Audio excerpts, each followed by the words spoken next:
आज हम आप लोगों के लिए लेकर के आए हैं एडुटेरिया का यह पहला प्रैक्टिस सेट। एडुटेरिया ने 15 प्रैक्टिस सेट का एक ये जारी किया है, इसमें से यह पहला प्रैक्टिस सेट है।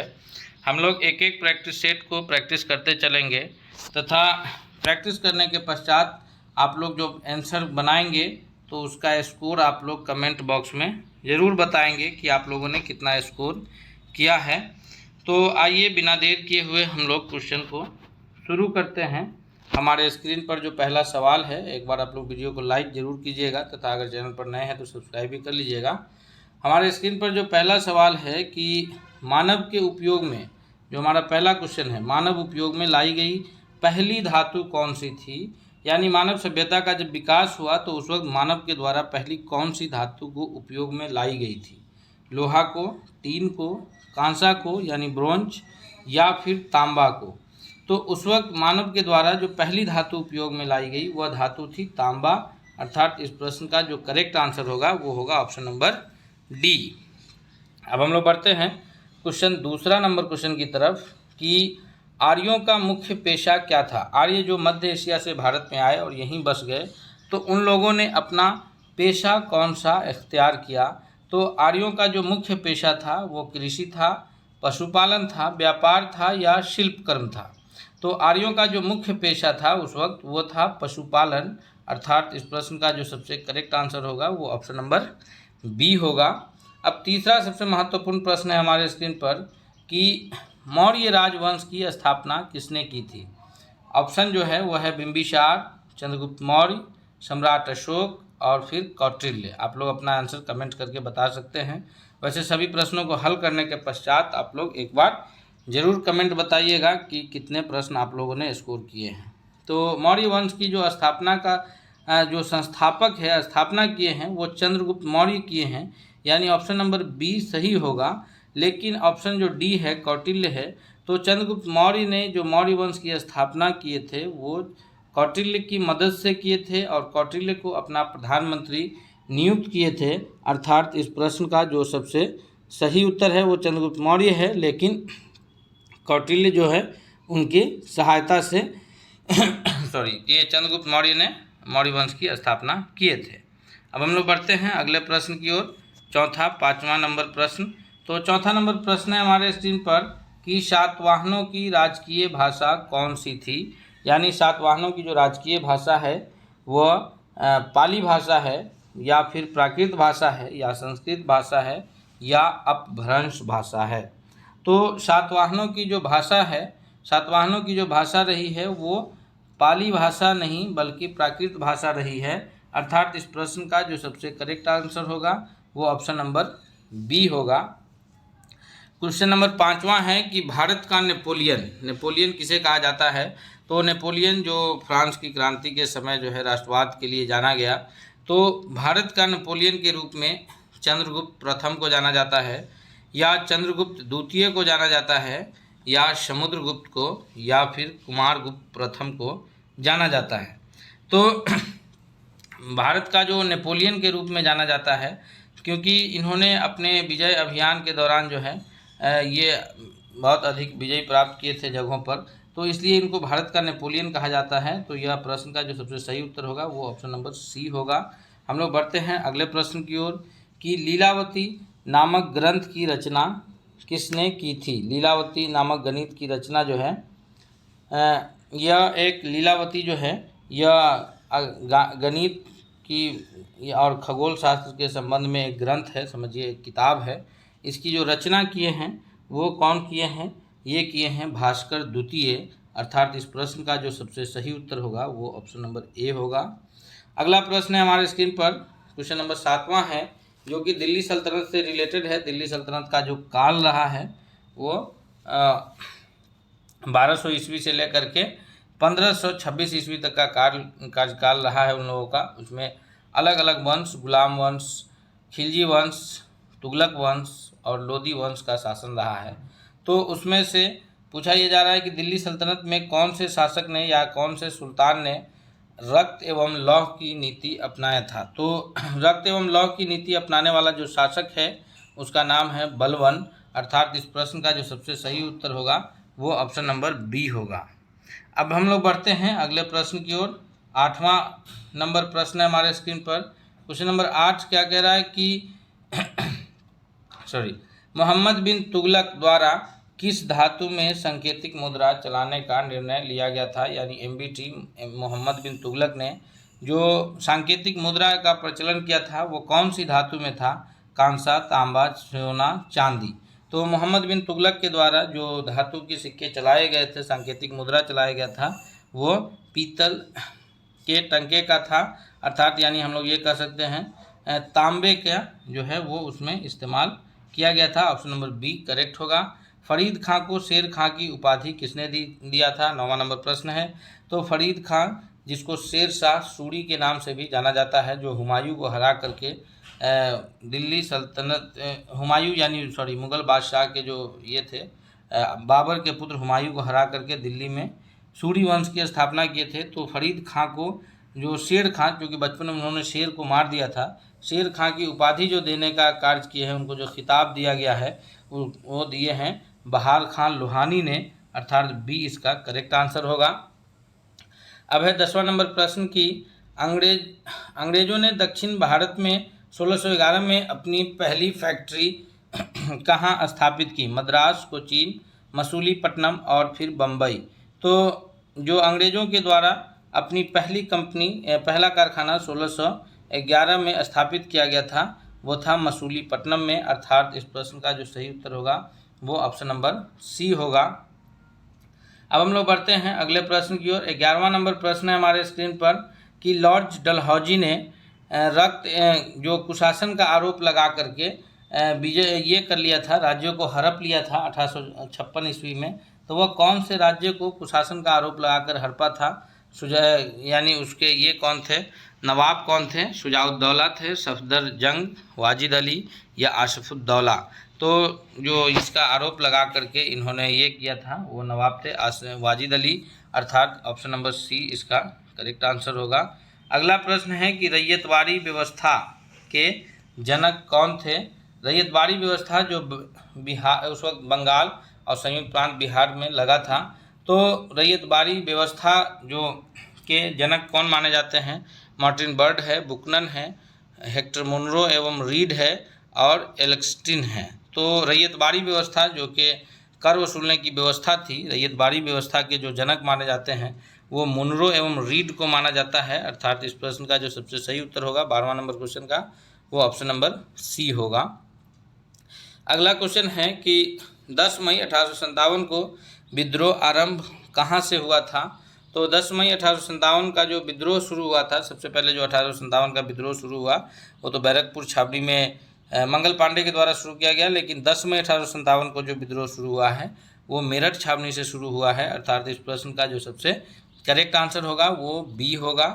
14वां नंबर क्वेश्चन है कि इंडियन सिविल सर्विस, जो भारतीय सिविल सर्विस की परीक्षा उत्तीर्ण करने वाले प्रथम भारतीय कौन थे? भारतीय सिविल सेवा की परीक्षा उत्तीर्ण करने वाले जो प्रथम भारतीय हैं वो रविंद्रनाथ ठाकुर या रविंद्रनाथ टैगोर, जो ये नोबेल पुरस्कार विजेता हैं, उनके बड़े भाई सत्येंद्र नाथ ठाकुर हैं, अर्थात 14वां नंबर प्रश्न का जो सबसे करेक्ट आंसर होगा वो ऑप्शन नंबर बी होगा कि पहले भारतीय सिविल सेवा परीक्षा उत्तीर्ण करने वाले हैं वो है सत्येंद्र नाथ ठाकुर।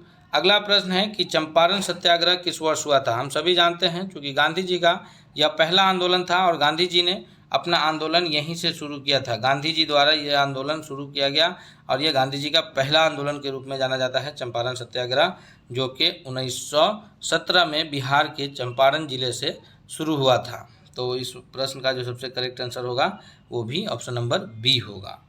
अब हम लोग बढ़ते हैं अगले प्रश्न की ओर। अगला प्रश्न है कि गांधी जी अपना राजनीतिक गुरु किसे मानते थे? गांधी जी के राजनीतिक गुरु के रूप में मदन मोहन मालवीय जाने जाते हैं, या फिर गोपाल कृष्ण गोखले, या फिरोज शाह मेहता, या फिर बाल गंगाधर तिलक जाने जाते हैं।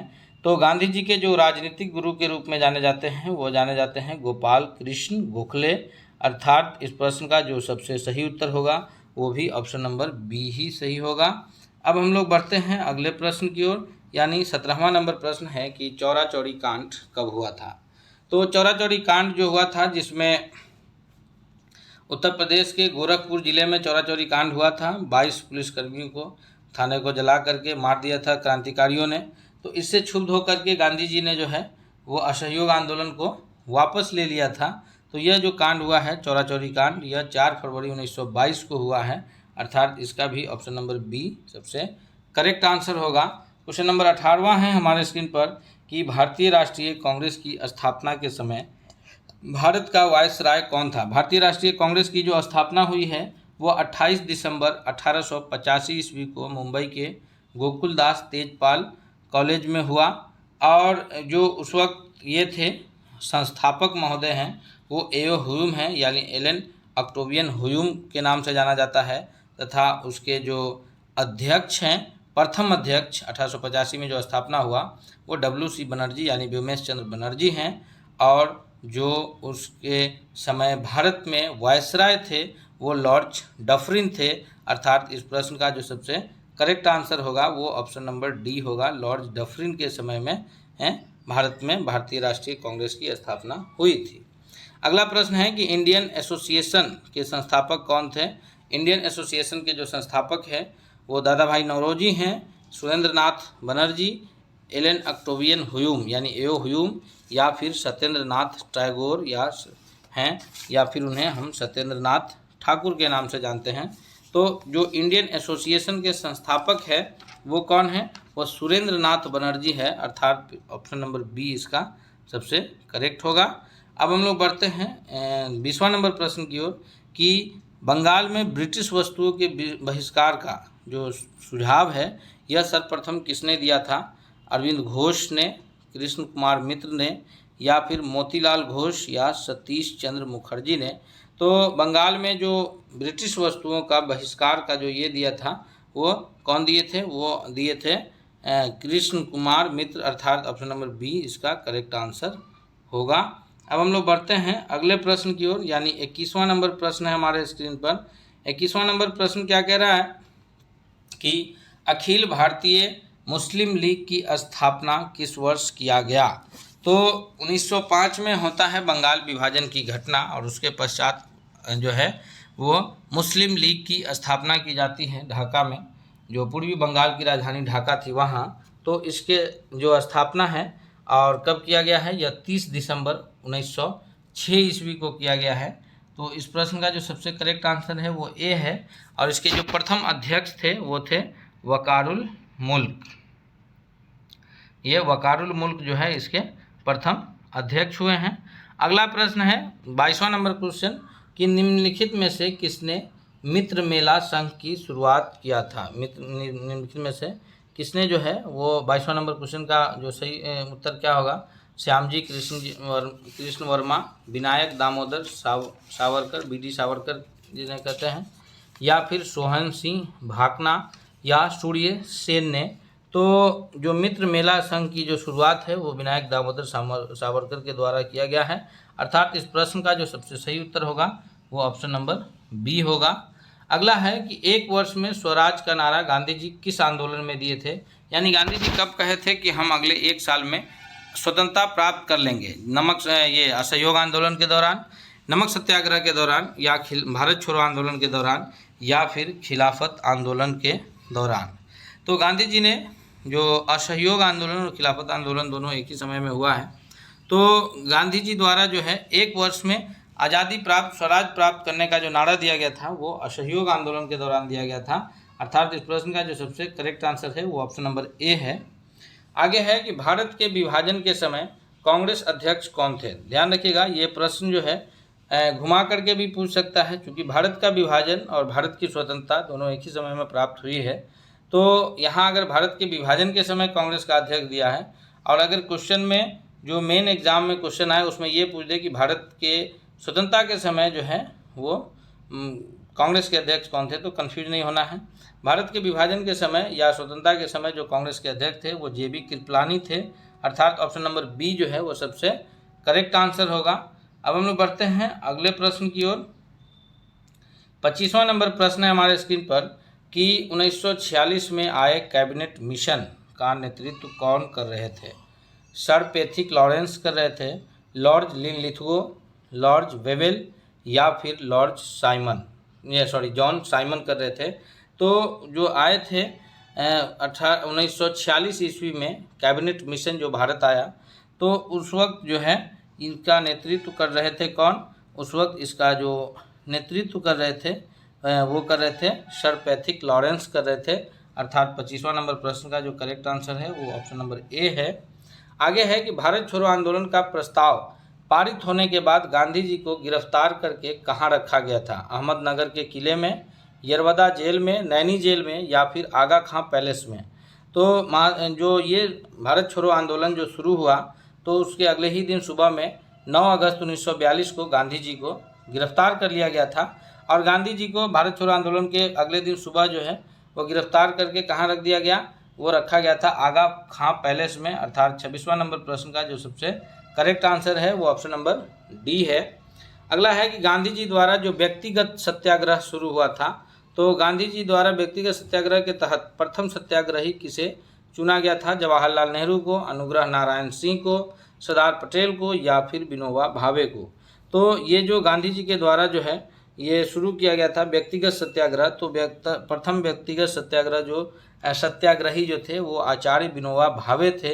अर्थात इस प्रश्न का जो सबसे करेक्ट आंसर होगा वो ऑप्शन नंबर डी होगा।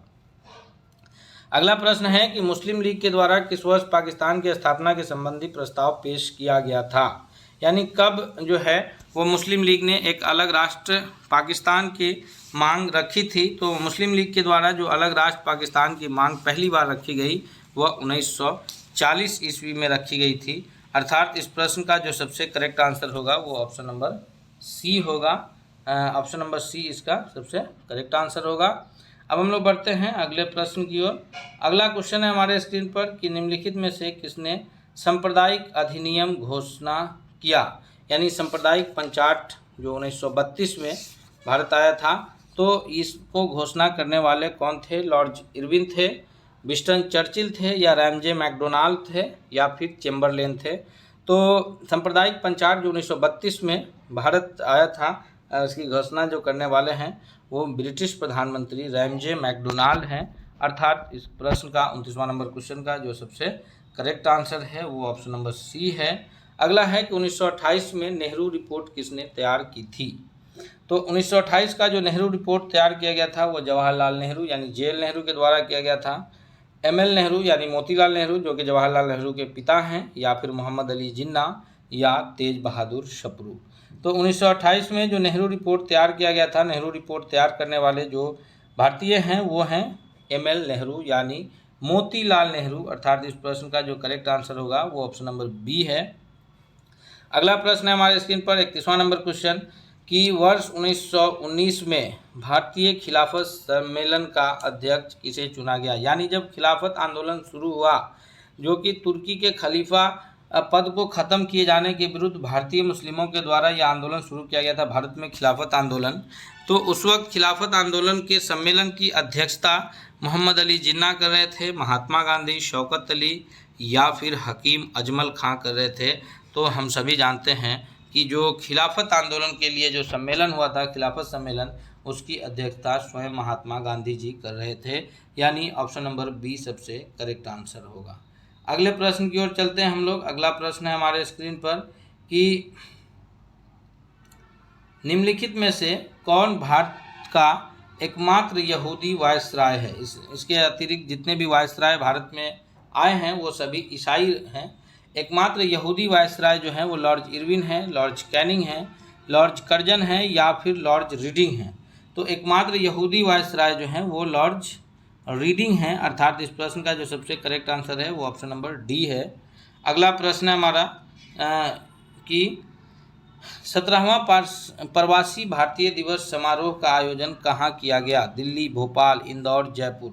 तो 17वां प्रवासी भारतीय दिवस समारोह का आयोजन जो है वो मध्य प्रदेश के इंदौर शहर में किया गया था। अर्थात इस प्रश्न का जो सबसे सही उत्तर है वो ऑप्शन नंबर सी है, यह इंदौर में किया गया है। यह कब किया गया है? तो यह किया गया है वर्ष 2003 में। अगला है 17वां प्रवासी है, ये तो इसी साल किया गया है 2023 में।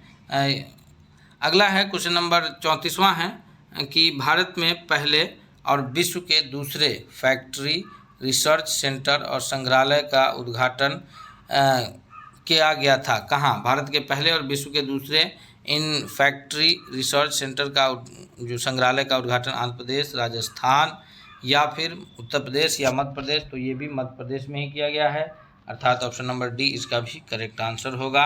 हम लोग बढ़ते हैं अगले प्रश्न की ओर। 35वां नंबर क्वेश्चन है हमारे स्क्रीन पर कि द लाइट वी कैरी पुस्तक के लेखक कौन हैं? वसीम अकरम है, मिशेल ओबामा है या जेफरी आर्चर है या फिर सुधा मूर्ति जी हैं?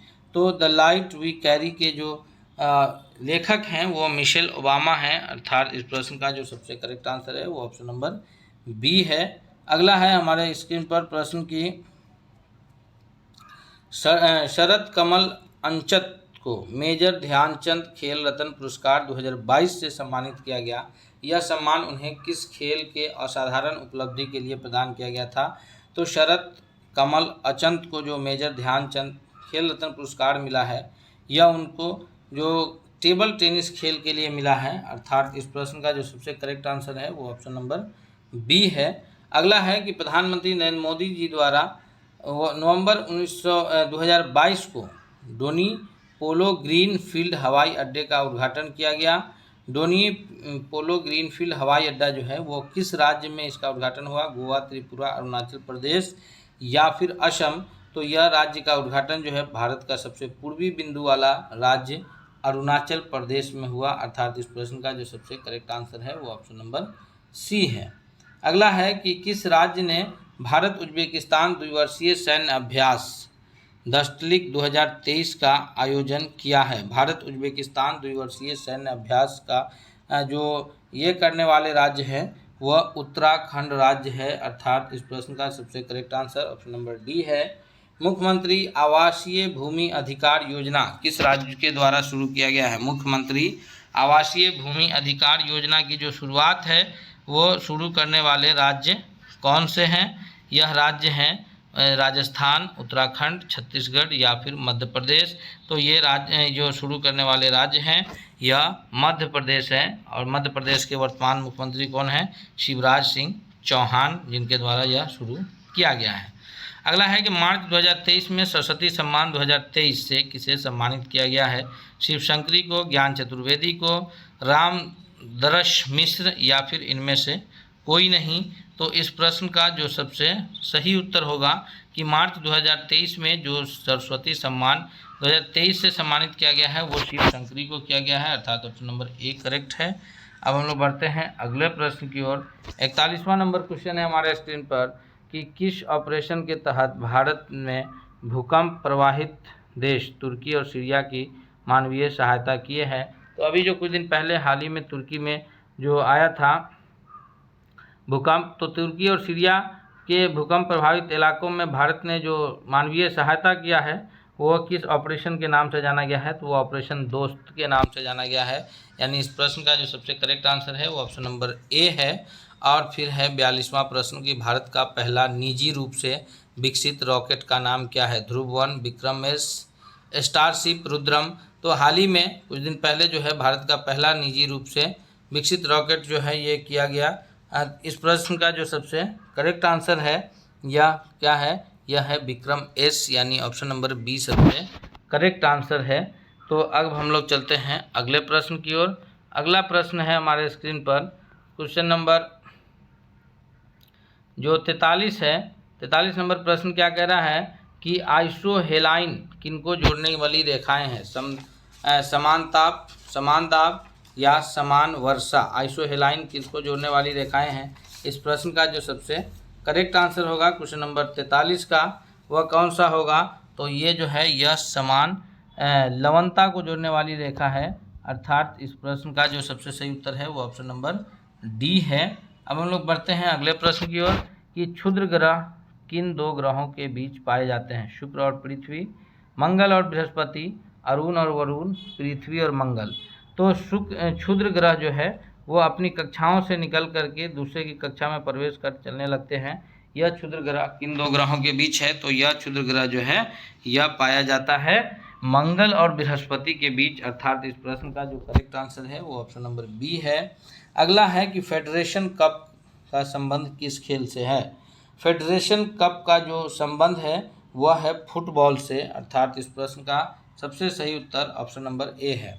ध्यान दीजिएगा साथी, जो लोग भी इस प्रश्न को कर रहे हैं आप लोग एक बार प्लीज़ वीडियो को लाइक, दोस्तों के बीच शेयर करते चलिएगा, तथा पूरा प्रश्न का सेट हल करने के पश्चात जो है आप आंसर कमेंट करना नहीं भूलिएगा। आगे है कि ओणम मुख्य रूप से किस राज्य में मनाया जाता है।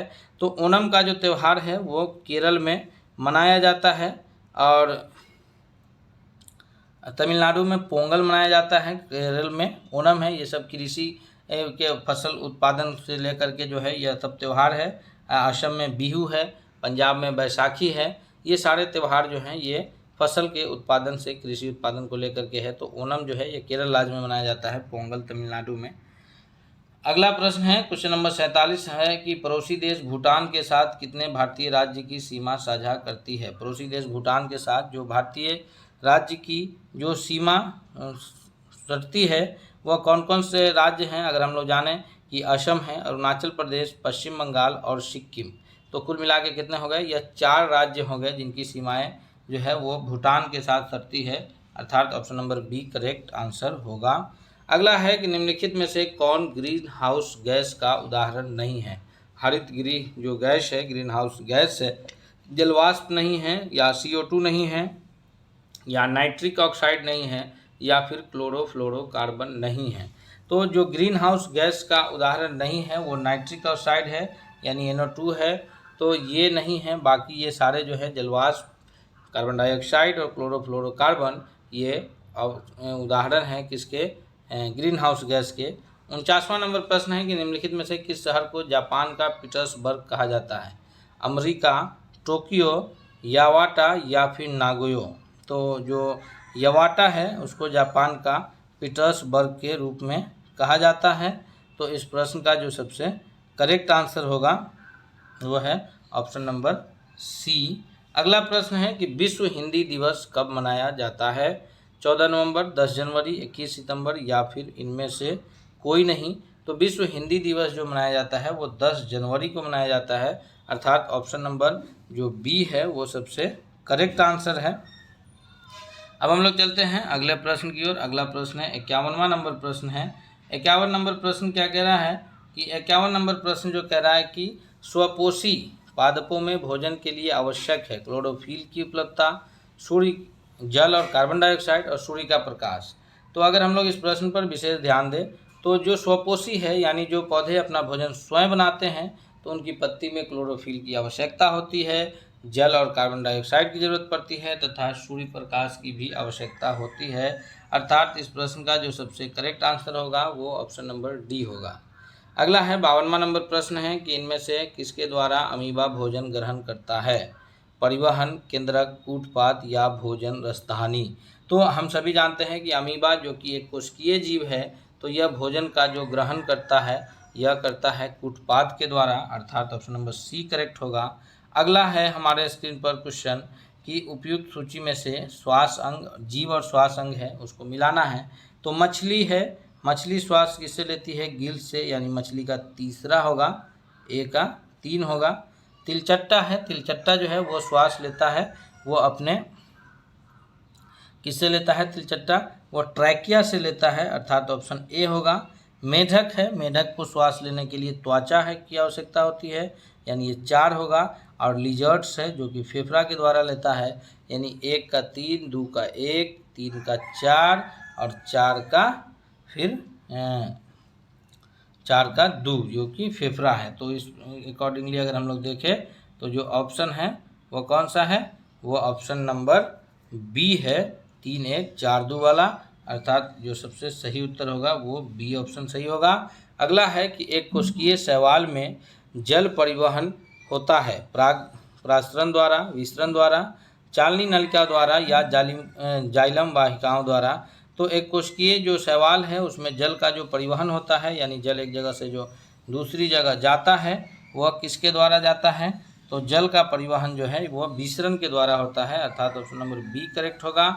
अगला प्रश्न है क्वेश्चन नंबर 55 कि कौन सा कथन असत्य है यानी कौन सा कथन गलत है। एक्सॉन के चारों ओर घिरी श्वेत झिल्ली को माइलिन शीथ कहते हैं। पश्च मस्तिष्क 5 पिंडों में बटा होता है, या फिर पश्च आँख की पेशिया का नियंत्रण मध्य मस्तिष्क करता है, या पौधे में तंत्रिकीय नियंत्रण नहीं पाया जाता है। तो इस प्रश्न का जो सबसे सही उत्तर है कि कौन सा कथन असत्य है, वह है कि पश्च मस्तिष्क 5 पिंडों में बटा होता है, जो कि गलत है। पश्च मस्तिष्क जो है वो केवल 3 पिंडों में बटा होता है, बाकी सभी आंसर सही है। अगला प्रश्न है हमारे स्क्रीन पर कि इनमें से बुद्धि और चतुराई का केंद्र है सेरिब्लेम, मंडुला, सेरिब्रम या फिर कार्पस कैलोसस। तो जो बुद्धि और चतुराई का जो केंद्र है हम सभी जानते हैं मस्तिष्क का अग्रभाग है, जिसको सेरिब्रम के नाम से जाना जाता है, अर्थात ऑप्शन नंबर सी जो है वो सबसे करेक्ट है। अब हम लोग चलते हैं अगले प्रश्न की ओर। 57वां नंबर प्रश्न है कि अलैंगिक जनन की विधि है विखंडन, मुकुलन, बीजाणु जनन या इनमें से कोई नहीं। अलैंगिक जनन की जो विधि है वो है इनमें से कोई नहीं। अगला प्रश्न है हमारे स्क्रीन पर कि प्रागकोश में पाए जाते हैं दलपुंज, प्राक्कण, बाह्य दलपुंज या फिर स्त्री केशर। तो प्रागकोश में जो पाए जाते हैं वो प्राक्कण पाए जाते हैं। ये पुष्प से के प्रागकोश में पाए जाते हैं, तो जो कि एक पूर्ण पुष्प जिसमें सभी होते हैं। प्रागकोश जो है वो प्राक्कण में पाए जाते हैं। 59वां नंबर प्रश्न है कि नेत्र के रेटिना पर किस वस्तु से बने प्रतिबिंब किसी वस्तु के बने प्रतिबिंब कैसी होगी।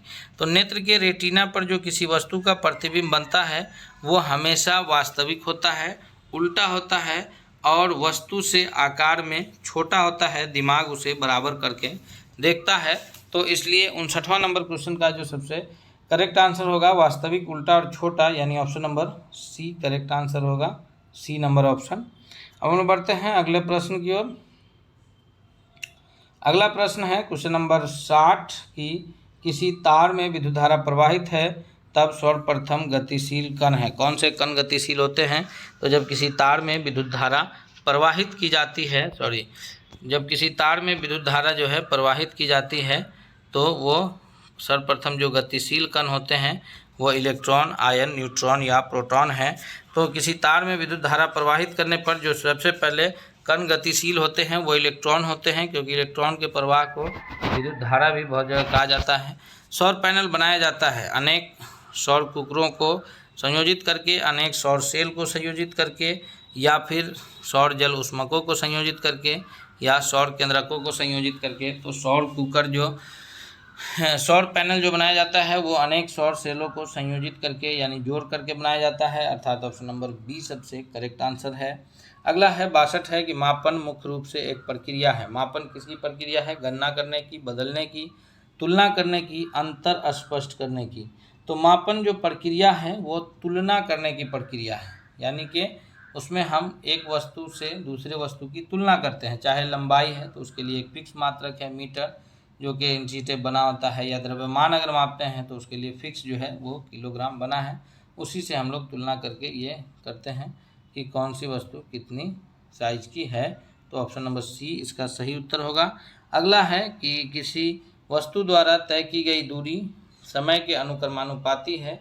तो हम ये क्या कह सकते हैं उसको। तो किसी वस्तु द्वारा जो तय की गई दूरी है अगर समय के समानुपाती है तो वस्तु का वेग 0 है, वस्तु एक समान चाल से चल रही है, वस्तु का त्वरण अचर है, वस्तु का वेग एक समान है। तो इस प्रश्न का जो सबसे सही उत्तर होगा वो होगा ऑप्शन नंबर बी, यानी वस्तु का एक समान चाल से चल रही है। ऑप्शन नंबर बी इसका करेक्ट आंसर होगा। अब हम लोग बढ़ते हैं अगले प्रश्न की ओर। अगला प्रश्न जो है हमारे स्क्रीन पर जल्दी जल्दी हम लोग करेंगे कि जड़त्व का गुण है किसी वस्तु में किसी वस्तु में होता है, प्रत्येक वस्तु में होता है, किसी वस्तु में नहीं होता है, केवल गतिशील वस्तु में होता है। तो जड़त्व का जो गुण है वो प्रत्येक वस्तु में होता है। जड़त्व का नियम क्या कहता है कि जड़त्व का जो नियम कहता है वो ये कहता है, 64वां नंबर प्रश्न है हमारे स्क्रीन पर। जड़त्व का नियम क्या कहता है कि जो भी वस्तु है वो सभी वस्तु हमेशा, मतलब चाहे वो वस्तु गति में हो या विराम में हो, जिस हालत में रहती है वो उसी हालत में रहना चाहती है जब तक उस पर बाहरी बल कार्य न करे, अर्थात यह सभी वस्तु में होता है। ऑप्शन नंबर बी इसका करेक्ट आंसर होगा। अब हम लोग देखेंगे अगला प्रश्न कि निर्वात में स्वतंत्रतापूर्वक गति करते हुए सभी पिंड। तो निर्वात में अगर जो भी पिंड गति कर रहा है उन सभी पिंडों की जो त्वरण होगी वो समान होगी, अर्थात इस प्रश्न का जो ऑप्शन होगा वो बी करेक्ट आंसर होगा। निर्वात में गति करते हुए सभी पिंड समान त्वरण से गति करता है। 66वां प्रश्न है हमारे स्क्रीन पर कि किसी ठोस का सीधे वाष्प में परिवर्तन हो जाना। ये हम सभी जानते हैं कि कोई वस्तु ठोस है, बिना द्रव में बदले हुए वाष्प बन जाए, और वाष्प से ठंडा करने पर बिना द्रव में बदले हुए ठोस बन जाए, यह क्रिया ऊर्ध्वपातन की क्रिया कहलाती है। आगे है कि निम्नलिखित में से कौन सा एक तत्व है। पीतल है, आर्सेनिक है, कांसा है या फिर स्टेनलेस स्टील है। तो इसमें ऑप्शन से ये स्पष्ट है कि आर्सेनिक एक तत्व है। बाकी जितने भी हैं वो सभी मिश्र धातु हैं, अर्थात मिश्र धातु दो या दो से अधिक तत्वों के मिश्रण से बना है, तो हम लोग उसको तत्व नहीं कह सकते हैं। अगला प्रश्न है हमारे स्क्रीन पर कि कैथोड में क्या उपस्थित रहता है, इलेक्ट्रॉन, प्रोटॉन, न्यूट्रॉन या फिर परमाणु। तो कैथोड में जो उपस्थित रहता है वो रहता है इलेक्ट्रॉन, और एनोड पर रहता है वो प्रोटॉन रहता है। कैथोड पे कौन रहता है, एनोड, इलेक्ट्रॉन, और एनोड पर प्रोटॉन। और इलेक्ट्रॉन की जो खोज है वो जे थॉम्सन किए हैं, प्रोटॉन की खोज गोल्डस्टीन किए हैं, और न्यूट्रॉन की खोज जो है वो जेम्स चैडविक किए हैं। और अगर हम लोग ये देखें कि इलेक्ट्रॉन तो ये कक्षा में पाया जाता है, प्रोटॉन नाभिक में, और न्यूट्रॉन भी नाभिक में पाया जाता है। आगे है कि C6C14 यानी कार्बन की जो 14 विधि है उसमें मूलभूत कणों की कितनी संख्या है। तो इसमें मूलभूत कणों की जो कुल संख्या होगी वो 20 होगी, यानी ये जो इलेक्ट्रॉन की संख्या 6, प्रोटॉन की संख्या 6, और चूँकि 14 है अर्थात कार्बन में न्यूट्रॉन की संख्या जो है वो 8 है। तो 6 प्रोटॉन, 6 इलेक्ट्रॉन, 6 6 12 और 8 न्यूट्रॉन यानी 20 जो है वो कुल कण है। आगे है 70वां नंबर प्रश्न है कि समुद्र में कौन सा लवण सबसे अधिक मात्रा में पाया जाता है। Calcium chloride, calcium fluoride, sodium chloride या कैल्शियम फ्लोराइड। तो समुद्र में जो अधिक मात्रा में लवण पाए जाते हैं वो होते हैं सोडियम क्लोराइड यानी NaCl, अर्थात 70वां नंबर प्रश्न का जो सबसे करेक्ट आंसर होगा वो ऑप्शन नंबर सी होगा। अगला प्रश्न है हमारे स्क्रीन पर कि निम्नलिखित में से किस धातु को किरोसिन में डुबाकर रखते हैं। Magnesium, sodium, tungsten, mercury. तो जो सोडियम है वो अति क्रियाशील धातु है, अर्थात इसी वजह से सोडियम को किरोसिन में डुबो कर रखा जाता है। तो ऑप्शन नंबर बी इसका करेक्ट आंसर होगा। अगला प्रश्न है हमारे स्क्रीन पर 72वां नंबर क्वेश्चन है कि निम्न में से संविधान के किस नीति निर्देशक तत्व पर गांधी जी ने नैतिक दर्शन का प्रत्यक्ष प्रभाव दिखाई पड़ता है। समान कार्य के लिए समान वेतन, निःशुल्क कानूनी सहायता और सलाह व्यवस्था, गोवध पर निषेध या फिर ऐतिहासिक महत्व के स्मारकों की रक्षा। तो गांधी जी के जो नैतिक दर्शन का प्रत्यक्ष प्रभाव दिखाई देता है वो किस पर देता है। गांधी जी के 5 जो है वो नैतिक दर्शन थे, और उस 5 नैतिक दर्शन में से एक है गोवध पर निषेध यानी गौ हत्या पर ये करना, अर्थात सी इसका सबसे करेक्ट आंसर है। आगे है कि राष्ट्रपति द्वारा राष्ट्रीय आपात स्थिति की घोषणा किए जाने के बाद किस अवधि तक उसका अनुमोदन संसद के प्रत्येक सदन द्वारा हो जाना चाहिए। तो राष्ट्रपति अगर राष्ट्रीय आपात की घोषणा करते हैं तो संसद के दोनों सदनों के द्वारा जो है वो 1 माह के भीतर ये अनुमोदन हो जाना चाहिए, अर्थात इस प्रश्न का जो सबसे करेक्ट आंसर है वो ऑप्शन नंबर ए है। ऑप्शन नंबर ए सबसे सही उत्तर है। आगे है 74वां नंबर प्रश्न है कि निम्नलिखित में से कौन भारत के संसद के दोनों सदनों में से किसी भी सदन का सदस्य नहीं होता है। भारत के प्रधानमंत्री, भारत के वित्त मंत्री, भारत के राष्ट्रपति। ऑप्शन है केवल 1, केवल 2, केवल 3, 2 और 3। तो हम सभी जानते हैं कि भारत के जो प्रधानमंत्री है उन्हें संसद के किसी भी एक सदन का सदस्य होना आवश्यक होता है, चाहे वो लोकसभा का सदस्य हो या राज्यसभा का। उसी प्रकार वित्त मंत्री के लिए भी ये आवश्यक है कि वो लोकसभा का सदस्य हो या राज्यसभा का। वर्तमान प्रधानमंत्री जो है वो लोकसभा के सदस्य हैं, और वित्त मंत्री भी जो है वो सदन के सदस्य हैं। आगे है जो राष्ट्रपति होते हैं उन्हें सदन के किसी भी सदन का सदस्य बनने की आवश्यकता नहीं होती है, अर्थात ऑप्शन नंबर सी इसका सबसे करेक्ट आंसर होगा। अब हम लोग बढ़ेंगे अगले प्रश्न की ओर। अगला प्रश्न है हमारे स्क्रीन पर कि भारतीय संविधान के किस अनुच्छेद में प्राथमिक स्तर पर मातृभाषा में शिक्षा देने की बात कही गई है। तो प्राथमिक स्तर पर जो मातृभाषा में शिक्षा देने की बात कही गई है वो अनुच्छेद 350A में कही गई है। अर्थात इस बच्चों को मातृभाषा में ही शिक्षा देनी चाहिए। इस प्रश्न का सबसे सही उत्तर है ऑप्शन नंबर सी। आगे है, भारत के नियंत्रक एवं महालेखा परीक्षक की रिपोर्ट की समीक्षा करने वाली संसदीय समिति कौन सी है। तो ये हम सभी जानते हैं, ये जो समिति है वो लोक लेखा समिति है। अर्थात इस प्रश्न का जो ऑप्शन है वो सी करेक्ट आंसर है।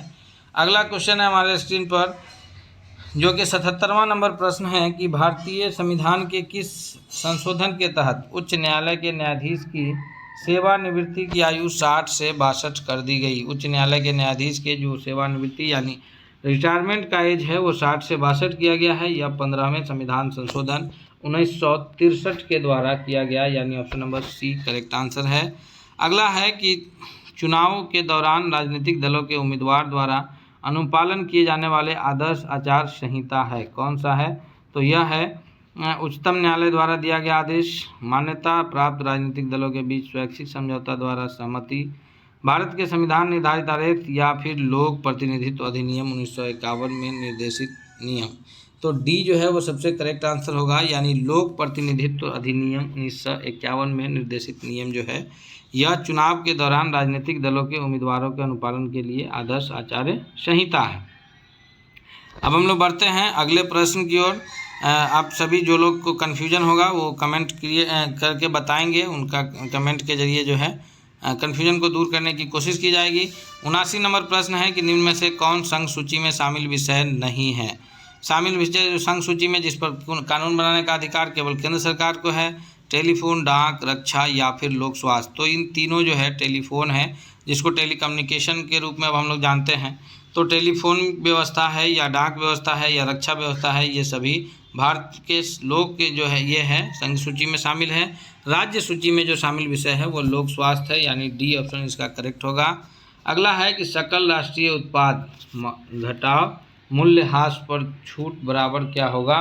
तो सकल ये होगा निवल राष्ट्रीय उत्पाद, यानी GNP इसको हम लोग कहेंगे। तो इस प्रश्न का जो सबसे करेक्ट आंसर होगा वो सी होगा। अगला है क्वेश्चन नंबर 81 कि निम्नलिखित में से कौन सही सुमेलित नहीं है। पहली पंचवर्षीय योजना 1951 से 56, दूसरी पंचवर्षीय योजना 56 से 61, तीसरी पंचवर्षीय योजना 61 से 66 और चौथी पंचवर्षीय योजना 66 से 71। तो सुमेलित जो नहीं है वह है चौथी पंचवर्षीय योजना, जो कि 1966 से 71। चौथी पंचवर्षीय योजना जो है वो 1969 से 74 के बीच है, अर्थात डी इसका सबसे करेक्ट आंसर होगा। अब हम लोग बढ़ते हैं अगले प्रश्न की ओर। करा कि वित्तीय वर्ष 2023-24 के लिए राजकोषीय घाटा बिहार के GSDP क्या होने का अनुमान है। वित्तीय वर्ष 2023-24 के लिए कितना अनुमान है। तो यह अनुमानित जो किया गया है वह किया गया है कितना, वो 2.98% किया गया है, अर्थात इस प्रश्न का जो सबसे सही उत्तर है वो ऑप्शन नंबर बी है। अगला है कि बिहार आर्थिक सर्वेक्षण 2022-23 के तहत जो है 2021-22 में बिहार का जो सकल राज्य घरेलू उत्पाद रहा है, GSDP रहा है, वो कितना रहा है, वो 10.98% रहा है, अर्थात ऑप्शन नंबर सी इसका सबसे करेक्ट आंसर है। अगला है 84 नंबर प्रश्न कि निम्नलिखित में से किस देश को भारत की सबसे लंबी स्थलीय सीमा रेखा वाला देश है। तो वो भारत की जो सीमा रेखा सटती है उसमें सबसे लंबा स्थलीय सीमा रेखा जो है वो बांग्लादेश से सटती है, अर्थात इस प्रश्न का जो सबसे करेक्ट आंसर होगा वो ऑप्शन नंबर डी होगा, यानी चीन, नेपाल और पाकिस्तान से नहीं बल्कि भारत की जो स्थलीय सीमा रेखा है सबसे लंबी बांग्लादेश से सटती है। अब हम लोग बढ़ते हैं अगले प्रश्न की ओर। आज हम लोग भारत के किस प्राकृतिक प्रदेशों में विभाजित है, भारत कितने प्राकृतिक प्रदेशों में विभाजित है। तो भारत का जो विभाजन प्राकृतिक प्रदेशों के यहाँ से किया गया है 4, 6, 7 या फिर 8।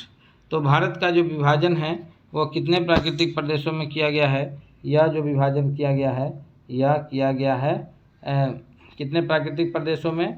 तो इस प्रश्न का जो सबसे करेक्ट आंसर है वो 4 है, यानी उत्तर का पर्वतीय क्षेत्र, फिर गंगा का मैदान, फिर पठारीय भाग और फिर तटीय द्वीप, यानी ए ऑप्शन सही है।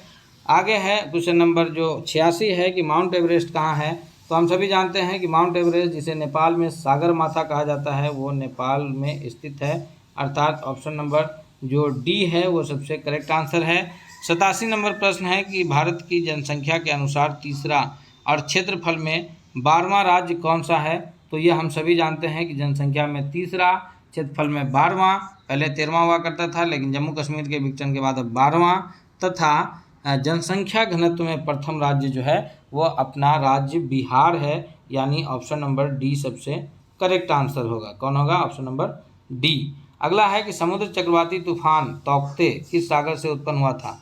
समुद्र चक्रवाती तूफान तौकते जो है यह 2021 में गुजरात से टकराया था, जो कि अरब सागर से उठा था। कहाँ से उठा था? अरब सागर से, अर्थात डी सबसे सही उत्तर है। अगला है 89 नंबर प्रश्न की निम्नलिखित में से कौन सी मिश्र खेती की विशेषता है। मिश्र खेती यानी मिक्स्ड जो एग्रीकल्चर है, नकदी और खाद्य दोनों शस्य के साथ साथ खेती है, दो या दो से अधिक शस्य एक साथ खेती है, पशुपालन और शस्य उत्पादन का एक साथ है, या फिर उपयुक्त में से कोई नहीं। तो मिक्स्ड कृषि जो कहते हैं विशेषता है वो है पशुपालन और शस्य उत्पादन दोनों एक साथ, अर्थात सी इसका सबसे सही उत्तर होगा। अब हम लोग बढ़ेंगे अगले प्रश्न की ओर। अगला क्वेश्चन जो हमारे स्क्रीन पर है 90 नंबर प्रश्न है कि 8वां भारतीय राष्ट्रीय विज्ञान महोत्सव भारत अंतर्राष्ट्रीय विज्ञान महोत्सव 8वां अंतर्राष्ट्रीय विज्ञान महोत्सव कहाँ आयोजित किया। तो भारत द्वारा जो 8वां जो ये है विज्ञान महोत्सव आयोजित किया गया है, यह भोपाल में किया गया है, मध्य प्रदेश में कि भोपाल में, अर्थात बी सबसे सही उत्तर होगा। भारत के ऊर्जा का सर्वाधिक स्रोत है। तो अभी जो वर्तमान में ऊर्जा का जो सर्वाधिक स्रोत है आज के डेट में भी वह ऊर्जा का कोयला ही सर्वाधिक स्रोत है, यानी सी आंसर है। तारे का रंग सूचक है सूर्य की दूरी से, उसकी ज्योति का, उसकी पृथ्वी से दूरी का, उसके ताप का। तो तारे का रंग जो सूचक है वो उसके ताप का सूचक है। जो तारे का रंग जो उनका जो सूचक है वो उसके ताप का सूचक है, अर्थात डी सही होगा। अगला है 93 नंबर प्रश्न कि दिन और रात किस कारण से होता है। भूमि के परिक्रमण के कारण, भूमि के परिभ्रमण के कारण। तो परिक्रमण के कारण बदलता है मौसम और परिभ्रमण के कारण बदलता है दिन रात। तो हम लोग कन्फ्यूज नहीं होंगे। तो ये रोटेशन के कारण और रिवोल्यूशन के कारण जो है परिक्रमण कहते हैं रिवोल्यूशन को, और परिभ्रमण कहते हैं रोटेशन को। तो रोटेशन के कारण दिन रात बदलता है, अर्थात भू परिभ्रमण होगा। Option number B correct answer होगा। 94 है कि निम्नलिखित महाद्वीप में से किसमें देशों की संख्या अधिकतम है। तो सबसे अधिक जो देश की संख्या है वो किस महाद्वीप में है। वो जो सबसे अधिक देश है वो अफ्रीका महाद्वीप में है, यानी ए ऑप्शन सही होगा। उसके बाद यूरोप में सबसे अधिक देश है, फिर एशिया महाद्वीप में। हालांकि सबसे अधिक भूभाग पर जो फैला महाद्वीप है वो एशिया है, लेकिन जो सबसे अधिक देशों की संख्या है वो अफ्रीका में है। अगला प्रश्न है 95 नंबर प्रश्न की भारत के किस राज्य में मानसून का आगमन सबसे पहले होता है। तो मानसून का जो आगमन है वो भारत के केरल में है, जो कि सबसे तटीय राज्य के रूप में जाना जाता है। ऑप्शन नंबर डी इसका सबसे करेक्ट आंसर है, वहीं से मानसून उठता है। अगला है कि हरित क्रांति का संबंध किससे है। मोटे अनाज से, दलहन से, गेहूं उत्पादन से, तिलहन से। तो हरित क्रांति जो है जिसका संबंध किससे है वो गेहूं के उत्पादन से है। 1966-67 में यह शुरू किया गया था। ऑप्शन नंबर सी इसका करेक्ट आंसर होगा। अब अगला प्रश्न है हमारे स्क्रीन पर कि भारत के सौर ऊर्जा द्वारा किसके द्वारा संचालित होता है। कोधीन, नई दिल्ली या फिर चेन्नई, अहमदाबाद। तो सौर ऊर्जा का संचालित जो पहला हवाई अड्डा है, भारतीय सौर ऊर्जा का संचालित पहला हवाई अड्डा कौन सा है। तो इस प्रश्न का सही उत्तर है वह है कोचीन, जो कि ए आंसर होगा। अगला है कि राष्ट्रीय परिवहन अभियांत्रिकी शोध संस्थान नीरी अवस्थित है। तो नीरी जो अवस्थित है वो बेंगलोर, हैदराबाद या फिर नागपुर में है। तो नीरी जो अवस्थित है वो नागपुर में है। ऑप्शन नंबर सी सही होगा। आगे है कि इको मार्क उन भारतीय उत्पादकों को दिया जाता है जो पर्यावरण के प्रति मैत्रीपूर्ण हो, तो उनको इको मार्क दिया जाता है, अर्थात सी आंसर सबसे सही होगा। और अगला जो प्रश्न है 100वां नंबर क्वेश्चन है कि विश्व पर्यावरण दिवस। तो विश्व पर्यावरण दिवस जो है ये हर वर्ष 5 जून को मनाया जाता है, अर्थात इस प्रश्न का जो सबसे करेक्ट आंसर होगा वो ऑप्शन नंबर सी होगा।